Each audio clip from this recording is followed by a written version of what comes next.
கர்த்தரை தெய்வமாக கொண்டோ இதுவரையில் வெட்கப்பட்டதில்லை. அவரையே ஆதரவாய் கொண்டோ நடுவழியில் நின்று போவதில்லை.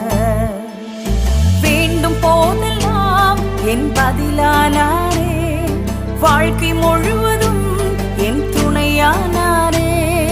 ஜெபிக்கும் போதெல்லாம் என் பதிலானாரே, வாழ்க்கை முழுவதும் என் துணையானாரே. ஆராதிப்போமே அவரை.